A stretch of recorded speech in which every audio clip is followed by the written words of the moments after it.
Peer হচ্ছে আনুপাতিক হারে সারা দেশের ভোটগুলো এক জায়গায় করে আপনি আসন ভাগাভাগি করবেন।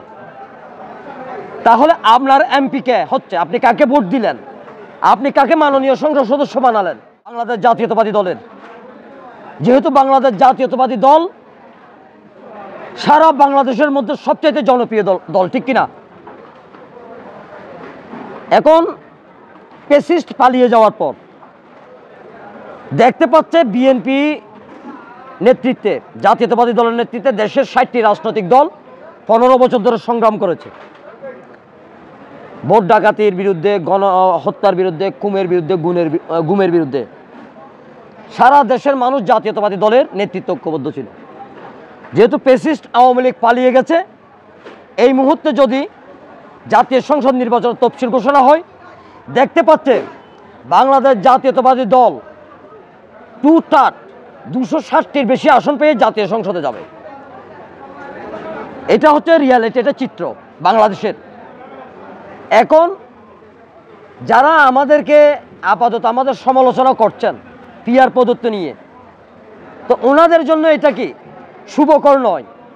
ওনারা হয়তো 5টা সিট পাবেন, কেউ 10টা সিট পাবেন, কেউ 15টা পাবেন। তো ওনাদের ওই টেনশন থেকে বাংলাদেশের মানুষকে একটি বিভ্রান্তিকর অবস্থানে নিয়ে যাচ্ছে পিয়ার বলে। হচ্ছে আনুপাতিক হারে সারা দেশের ভোটগুলো এক জায়গায় করে আপনি আসন ভাগাভাগি করবেন। তাহলে আপনার এমপি কে হচ্ছে, আপনি কাকে ভোট দিলেন, আপনি কাকে মাননীয় সংসদ সদস্য বানালেন, কার জন্য আপনি ভোট চাইলেন, সেটা আপনি চিহ্নিত করতে পারবেন না। যেমন ভোট দিলেন হাটহাজারী, এমপি হবে দোহাজারী। ভোট দিলেন ফটিকছড়ি, এমপি হবে খাগড়াছড়ি। ভোট দিলেন বাঁশখালী, এমপি হবে নোয়াখালী।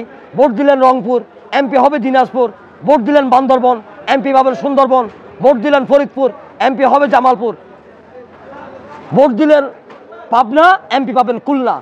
এই যে সারা দেশের একটা মানচিত্র আমি তুলে ধরলাম, এই পিয়ার নির্বাচন হবে এরকম একটি অধ্যায়, হযবরল অবস্থা। আপনার এমপিকে, আপনি কাকে সংসদ সদস্য বানালেন, আপনি কার জন্য কাজ করলেন, সেটা আপনি নিজেও চিনতে পাবেন না, সেটার পরিচয় আপনি নিজেও জানবেন না। তো এটা হচ্ছে একটা উদ্ভট প্রস্তাব আমি মনে করি। বাংলাদেশের জনগণ, যেমন আমি একজন ইউনিয়ন পরিষদ চেয়ারম্যান ছিলাম, 11 সালে নির্বাচিত হয়েছি। মানুষ আমাকে আমার ইউনিয়নে স্বাধীনতার পরে সবচেয়ে বেশি ভোট দিয়েছে। এটা আমার হিস্ট্রি, নিজেকে বড় করার জন্য।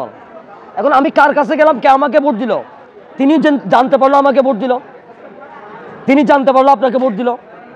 আর যিনি ভোট পেয়েছেন তিনি, ওনাদের উপর বিশ্বাস আছে এই লোকগুলি আমার জন্য কাজ করেছিল। তাহলে এই জায়গায় একটা দায়বদ্ধতা থাকে।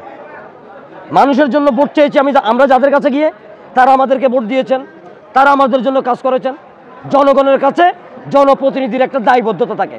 আমি আমার কনস্টিটিউশনের নির্বাচিত, ওনার ওই কনস্টিটিউশনের জনগণের কাছে কি 300টি আসন বাংলাদেশে সংসদীয় আসন, সংরক্ষিত আসন বাদ দিলাম আমি, হয়তো এটা 50 থেকে বাড়িয়ে এখন 100তে নিয়ে যাওয়ার প্রস্তাবনা করেছে, আমরা ওখানে একমত। তো এখন যে আপনার এই অবস্থা, তাহলে আপনার ছাত্রকে আপনি জানলেন না, আপনি শিক্ষক। তাহলে আনুপাতিক হারে এবং পিয়ার পদ্ধতিতে আপনি বাংলাদেশের সব ব্যাংকগুলো ঠিক করে দেন, তাহলে ধনী গরিব কেউ থাকলো না, সবার অ্যাকাউন্টে সমান টাকা। ঠিক আছে? আপনি বাংলাদেশের যতগুলি শিক্ষা প্রতিষ্ঠান আছে সবগুলো আপনার পিয়ারের মতো মেধাকে আপনি ট্রান্সফার করে দেন, তাহলে কেউ আর গদ্দপ থাকলো না।